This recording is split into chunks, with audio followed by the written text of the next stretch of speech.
Frontera Global.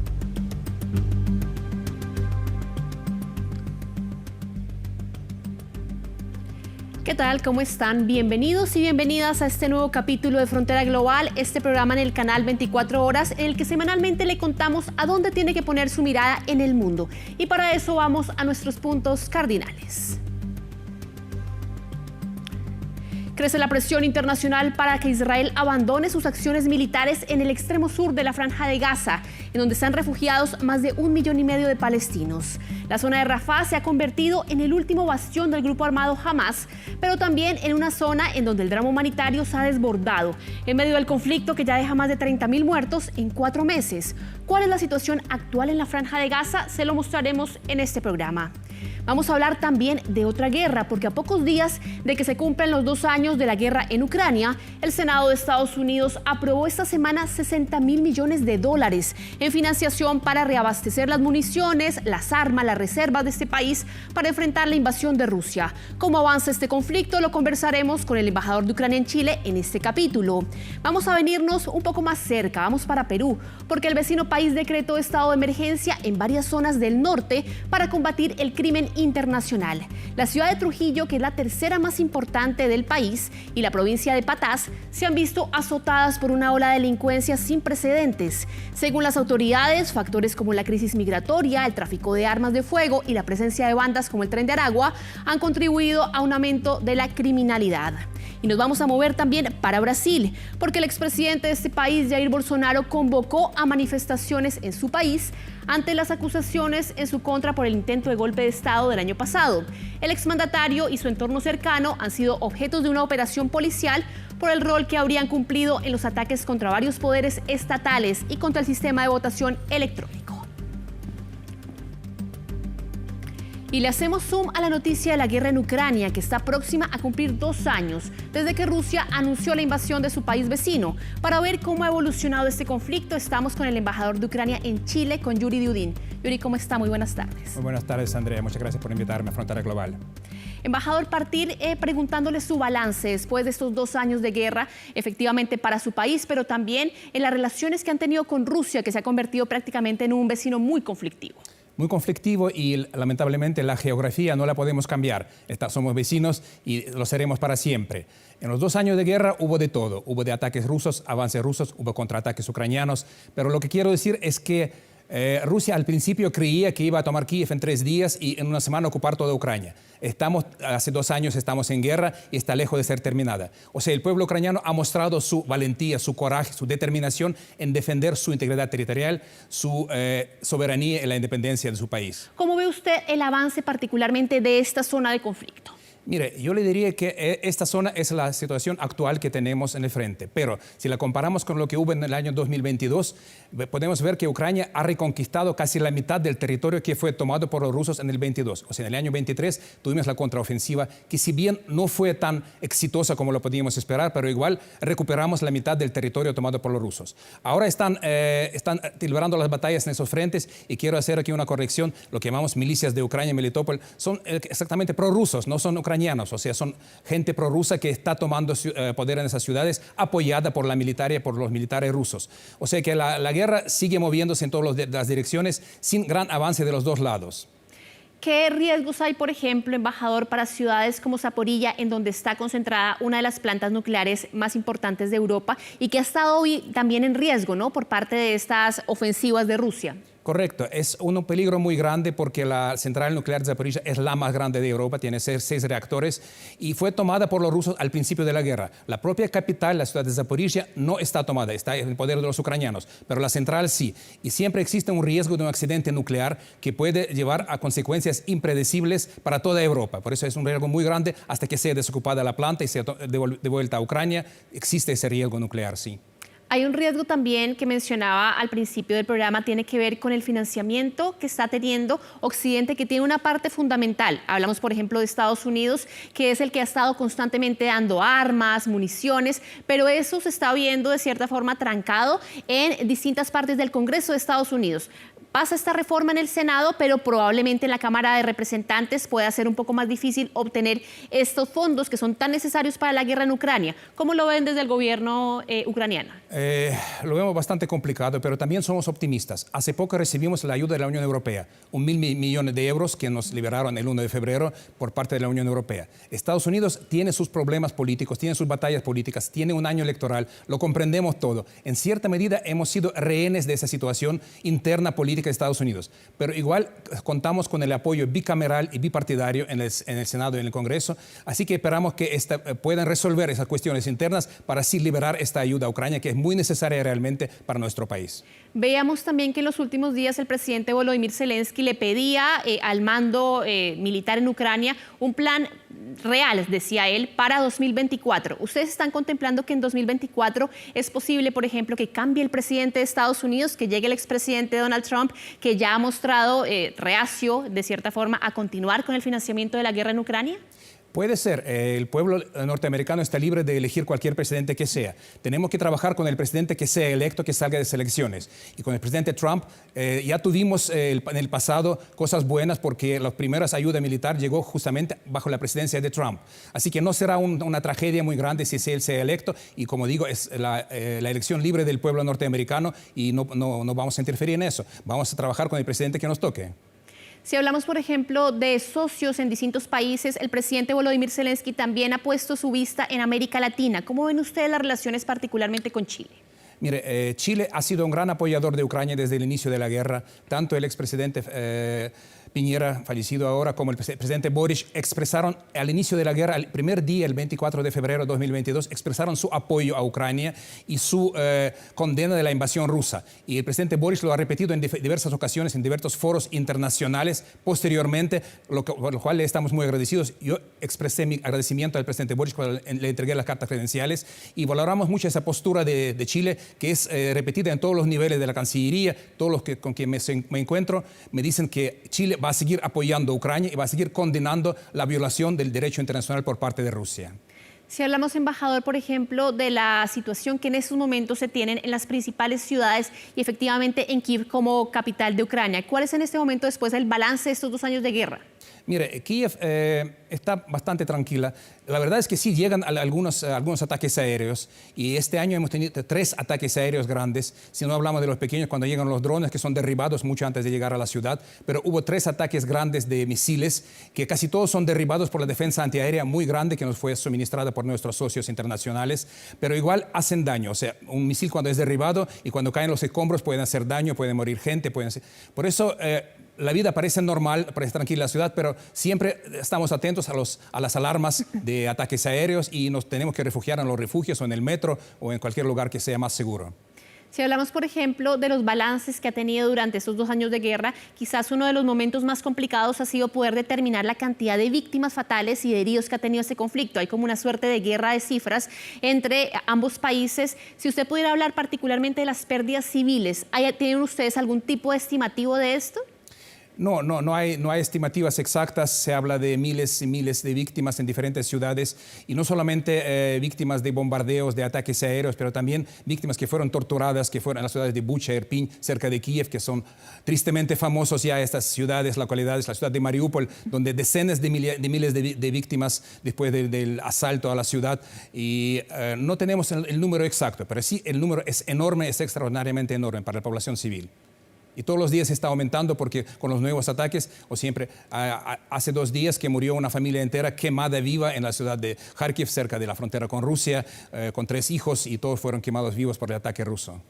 Al principio de todo este conflicto siempre hacíamos la diferencia entre el gran poder de fuego que tenía Rusia y lo reducido que era en ese momento el ejército de Ucrania. 2 años después, ¿cuál es el sentimiento y también el estado del ejército ucraniano?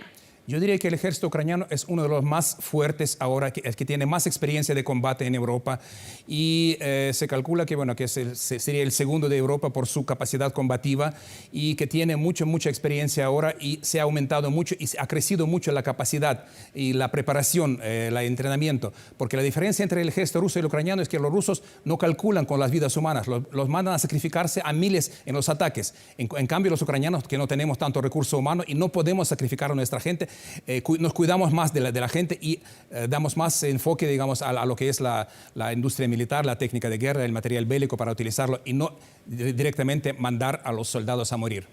¿Esperan ustedes que, por ejemplo, la reforma de organismos como la OTAN, de cierta forma, jueguen en favor de Ucrania en algún momento? Porque recordemos que cuando partía este conflicto, hablábamos de la necesidad que tenía Ucrania de hacerse parte de la OTAN. ¿Creen ustedes que una reforma o que la entrada de ustedes en la OTAN pueda verse en un escenario cercano?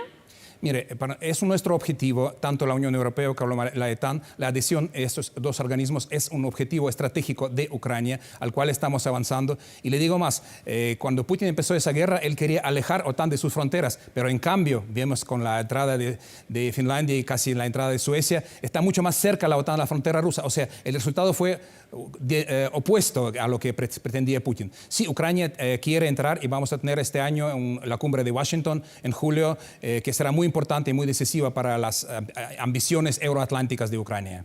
Respecto, por ejemplo, a la posición que ha tenido Rusia, que hace un par de días se le hacía una entrevista al presidente Vladimir Putin en donde él se mostraba abierto a la negociación. ¿En Ucrania existe también esa apertura a establecer algún tipo de mecanismo de paz diplomática? Mire, tenemos la fórmula de paz del presidente Zelensky. La fórmula de paz contempla 10 puntos muy estratégicos, muy concretos, desde la seguridad nuclear, la seguridad energética, la seguridad alimentaria, hasta el intercambio de prisioneros, la liberación de los prisioneros, el retorno de los niños ucranianos que fueron secuestrados, miles de niños ucranianos fueron secuestrados a Rusia. Y esa fórmula de paz es la lógica según la cual vamos avanzando. Sí podemos negociar todo, menos la integridad territorial. Si los rusos se retiran de nuestro territorio, si dejan de matar a nuestra gente, si dejan de bombardear nuestras ciudades, ahí sí podemos hablar sobre la paz y sobre cualquier mecanismo de paz. Frente, por ejemplo, a lo que ha sido la evaluación del gobierno del presidente Volodymyr Zelensky, que al menos aquí en Occidente era casi que, bueno, era muy anecdótico, ¿no? La llegada de él, que había sido un comediante en algún momento, pero que finalmente le toca asumir la guerra en uno de los momentos quizás más definitorios para la historia de Ucrania. ¿Cómo lo han vivido al interior, obviamente, de su país, este cambio, ¿no?, de personalidad que tuvo el mandatario ucraniano? Realmente ha sido una transformación muy grande. Yo lo vi al presidente antes de partir a Kiev y vi una persona que está muy cansada de la guerra, que ha experimentado mucho, ha pasado por muchas pruebas durante esos 2 años. Y realmente quien lo vio antes de la guerra y quien lo ve antes, le parece ser 2 personas diferentes. Pero sí, realmente ha sido un líder que supo defender Ucrania, que supo movilizar al pueblo ucraniano a la defensa, y realmente valoramos mucho y apreciamos mucho nuestro líder. Finalmente, para preguntarle, embajador, ¿qué se espera que suceda en los próximos meses o cuáles son las expectativas? Porque prácticamente Ucrania entra en un tercer año de guerra a partir del 24 de febrero de este año. Correcto. Mire, yo le digo así, si antes teníamos mucha desventaja en todos los sectores, ahora casi tenemos la paridad en muchos sectores, pero en el aire sí todavía los rusos tienen preferencia, tienen dominación en el aire. Así que esperamos mucho recibir los modernos aviones como F-16 norteamericanos que vamos a recibir en los próximos meses, y eso puede cambiar drásticamente el destino de la guerra. Con los nuevos aviones, con los nuevos sistemas de defensa antiaérea, nuevos equipamientos, sí podemos ganar esta guerra, y creemos que sí lo vamos a ganar porque defendemos no solamente nuestra integridad territorial, defendemos los valores, principios democráticos básicos, universales, que Rusia ha transgredido al atacar Ucrania. Por eso tenemos ese apoyo y por eso estamos luchando así para defender a nuestro país, pero también defender a Europa y todo el mundo. Embajador de Ucrania en Chile, Yuri Diudin, muchas gracias por este análisis. Gracias, Andrea, a usted. Nosotros vamos a una pausa y a la vuelta de comerciales estaremos analizando qué es lo que sucede con la Franja de Gaza.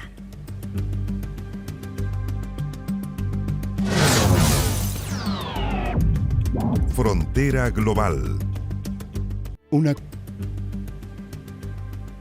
Y le hacemos doble clic a otra de las guerras que preocupan al mundo, el conflicto en la Franja de Gaza, en donde han muerto casi 30.000 personas en solo 4 meses, y en donde se hace cada vez más dramática la situación, particularmente para 1,5 millones de refugiados que se hacinan en la zona de Rafah, en el extremo sur de la Franja de Gaza. Para ver qué está sucediendo justamente en esta zona, estamos con el periodista del área internacional, Sebastián Marín. Sebastián, ¿cómo estás? Hola Andrea, ¿cómo te va? Gusto de saludarte. Lo mismo a todos a que nos están viendo en esta hora para partir hablando sobre este tema que tiene muy preocupado a la comunidad internacional, que es precisamente el hacinamiento que está viviendo cerca de 1,5 millones de refugiados palestinos que se han desplazado a la parte sur de la Franja de Gaza. Los invito a ver un mapa para que podamos situarnos ahí también dentro del contexto. Como podemos ver, Rafah hoy día es el último bastión, el último lugar que no ha sido atacado, entre comillas, o sea que se puede decir que era una zona segura hasta unos meses atrás. Sin embargo, ¿qué es lo que ha pasado? Según el ejército, según el Estado de Israel, ya son quedan 6 batallones de Hamas y 4 de estos batallones estarían en Rafah. Entonces, ¿qué es lo que está pasando? Al ya no quedar casi ningún lugar de la Franja de Gaza donde puedan estar las personas sanas y salvas, el ejército de Israel, al parecer, se estaría acercando a una operación terrestre hasta este lugar, lo que podría significar una tragedia humana. ¿Por qué? Porque acá hay que comprender que cerca del 60% de las personas que están hoy día en Rafah son niños, niñas y mujeres, lo que obviamente sería una tragedia muy grande si es que hubiera una operación por parte del ejército de Israel. En contraparte, el gobierno de Benjamín Netanyahu asegura que ellos van a ir hasta la victoria final, lo que obviamente hace pensar que podría efectivamente ocurrir una operación terrestre. Vamos a ver qué pasa también con ciertas tratativas internacionales que están ocurriendo, tales como una reunión entre el rey de Jordania y el presidente de Estados Unidos, Joe Biden, quienes pretenden una tregua de 6 semanas para poder de alguna forma empezar a construir un acuerdo que el día de mañana permita por fin la paz en este lugar que ya lleva 4 meses en guerra. Claro, un acuerdo que está mediado en estos momentos por Estados Unidos, por países también como Qatar, como Egipto, y que finalmente trataría de descomprimir lo que estamos viendo en el mapa, que es Rafah. Esto tú lo mencionabas bien, Sebastián, el último bastión, un bastión en donde además vivían antes de la guerra cerca de 280.000 personas. Y en estos momentos hay casi 5 veces la población que estaba en una pequeña zona de la Franja de Gaza, que ya es de por sí bastante pequeña a nivel territorial. Y veíamos además las zonas de evacuación, porque recordemos que al principio de la guerra el ejército de Israel lanzaba una serie de volantes para que la gente se fuera moviendo hacia el sur de la Franja de Gaza, que fueran saliendo de Jabalia, de Ciudad de Gaza, pasando el río de Gaza, de Irbalá, Khan Yunis, pero finalmente vemos que en esas zonas de evacuación en amarillo también hay operaciones terrestres de Israel, que es lo que en cierta forma se trataría de evitar que sucediera en Rafah.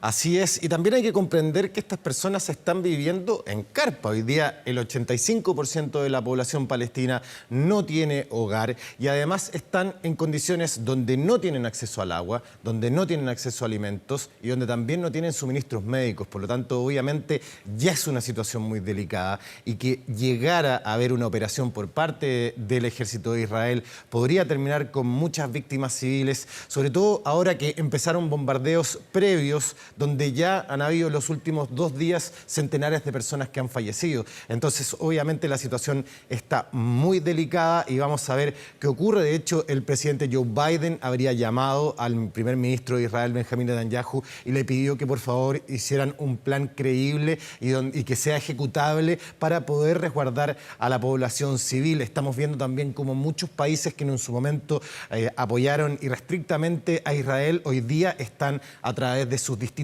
ministros de Asuntos Exteriores pidiendo por favor que no exista una operación terrestre acá en Rafah, por lo que hemos hablado, porque realmente están finalmente atrapados entre la frontera de Israel y el ejército, entre la frontera de Egipto y el ejército de Israel. Más de 1,5 millones de personas que actualmente están refugiados en este lugar. Claro, y veíamos además lo que pasaba en Egipto y todo el conflicto que tiene también el gobierno de Abdel Fattah al-Sisi, que es tratar de ver cómo no recibe ese 1,5 millones de refugiados que estaría llegando a su país, pero también por otro argumento que daba Egipto era que esa gente de Palestina que salía finalmente esta población probablemente nunca iba a volver a sus casas que además por lo demás no existen. Estamos viendo las imágenes también impactantes de lo que han sido los bombardeos en distintas zonas de Gaza y particularmente en la zona del sur, la zona de Rafah. Claro, y también hay otro tema que es súper importante abordar, que ha sido un poco la postura del Estado de Israel, que asegura que finalmente Hamás lo que está haciendo es utilizar a los civiles como escudos humanos para frenar sus ataques, y ha tenido distintas controversias con respecto a Naciones Unidas, a quienes les pidió que por favor sacaran a los civiles, que ayudaran a evacuar los civiles que hay en la Franja de Gaza, pero por otra parte Naciones Unidas obviamente también les dice como nosotros necesitamos que haya un alto al fuego. Hoy día la situación en Rafah es muy complicado también, por ejemplo, para los equipos de Naciones Unidas que operan en los lugares, que ayudan a esta gente que está desplazada. Ellos hoy en día no cuentan con seguridad para estar operando. Hay más de 150 edificios de Naciones Unidas que han sido botados dentro de la Franja de Gaza. Entonces, también hay un conflicto muy importante que se está dando entre el Estado de Israel y Naciones Unidas. Claro, y vemos además de ese conflicto, el conflicto que enfrenta el gobierno de Benjamín Netanyahu frente a lo que es la liberación de los civiles, porque esta semana teníamos particularmente una de las pocas, si no la única, operación que ha tenido de rescate de cierta forma exitoso para Israel, pero que le cuesta también la vida a cerca de 70 palestinos, algunas cifras que lo enfrentan a los 100 o que lo elevan mejor a esa cifra, pero finalmente también están en riesgo en Rafah esos más de 100 rehenes que todavía están en poder de Hamás. Así es, se cree que esos son 134 rehenes que no se sabe finalmente en qué situación están. Pueden haber algunos que ya estén fallecidos. Vaya, eso todavía no es una información que podamos tener acceso, por así decirlo, pero sí se cree que cerca de 100 deberían estar en Rafah. Entonces, si hay un ataque, como ha ocurrido en otros momentos, donde el mismo ejército de Israel, por temas de confusiones, por la vorágine de la guerra en sí, han terminado finalmente teniendo víctimas con fuego amigo, por así decirlo, porque pasó con rehenes que incluso tenían una bandera blanca, que fueron confundidos con militantes de Hamás y terminaron fallecidos. Entonces es una situación muy complicada la que está enfrentando el gobierno de Benjamín Netanyahu, en el sentido de que hoy día estos ataques también le pueden terminar costando la vida a los cerca de 130, un poco más de 130 rehenes de Israel que todavía continúan en la Franja de Gaza. Finalmente, Sebastián, pensar en cuál es el escenario que se abre si se da esta posibilidad de cierta forma de un cese al fuego estas 6 semanas. ¿Qué podría cambiar en esta zona de Rafah y también cuáles son los países que podrían aportar a que esto se solidifique como una iniciativa de paz? Lo primero y lo más importante es que podría ingresar mayor ayuda humanitaria a este lugar que ya ha estado muy complicado. Sin embargo, todo lo que tenga que ver con un acuerdo de paz duradero tiene que ver sin lugar a dudas con la liberación de los rehenes. Si no existe un acuerdo, no existe la posibilidad de que esos rehenes sean liberados, la verdad es que llegar a un acuerdo de paz duradero hoy en día se ve muy complicado. Sebastián Marín, gracias por el análisis. Que estén muy bien. Como no todos son buenas noticias o malas noticias, mejor en el mundo, la razón para que el mundo siga girando nos llega desde Estados Unidos, porque finalmente el magnate Elon Musk anunció el primer implante exitoso de un chip en el cerebro humano. ¿Quiénes podrían usarlo? ¿Qué padecimientos de salud podría ayudar a aliviar? Nos cuenta más Sofía Cepeda. ¿Se imagina poder controlar su teléfono o computador solo con el pensamiento, sin cables, sin movimientos, solo con la mente? Esta posibilidad parece estar cada vez más cerca tras el anuncio del multimillonario Elon Musk de que su empresa Neuralink logró implementar por primera vez y con éxito uno de sus chips cerebrales en humanos. Imagina la alegría de conectarte con tus seres queridos, navegar por internet o incluso jugar juegos, solo usando tus pensamientos. Los primeros en probar el aparato fueron un grupo de primates que escribieron en teclados y hasta jugaron videojuegos, pero luego de obtener la luz verde el año pasado para sus pruebas en humanos, comenzaron a reclutar voluntarios. Todo esto es posible implementando un pequeño y estéticamente invisible implante en la parte de tu cerebro que planifica el movimiento. La tecnología apunta por ahora a pacientes con tetraplegia ocasionada por lesiones en la médula espinal cervical o esclerosis lateral amiotrófica, más conocida como ELA. Los primeros usuarios serán personas que hayan perdido la funcionalidad de sus extremidades. Imagínese que Stephen Hawking pudiera comunicarse más rápido que un mecanógrafo o un subastador. Ese es el objetivo. En concreto, son 64 hilos flexibles, más finos que un cabello humano, insertados quirúrgicamente al cerebro por un robot. Introduce, podríamos decir así, unos pequeños cables que van enterrados sobre la superficie del cerebro para llegar y para captar la actividad eléctrica de las neuronas. Al ser inalámbrico, explica, las señales son transmitidas sin grandes aparatos a una aplicación que decodifica cómo pretende moverse la persona, aunque sus usos potenciales son muchos.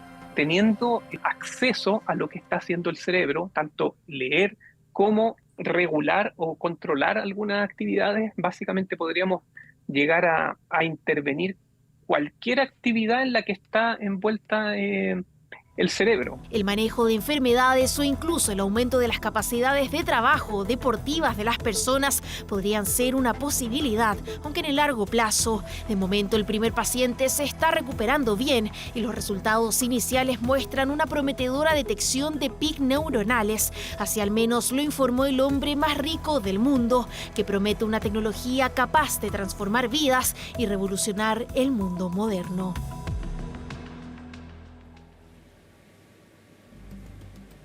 Y con esta buena noticia en materia de tecnología terminamos un nuevo capítulo de Frontera Global. La próxima semana con todos los hechos que son noticias en el mundo. Que estén bien.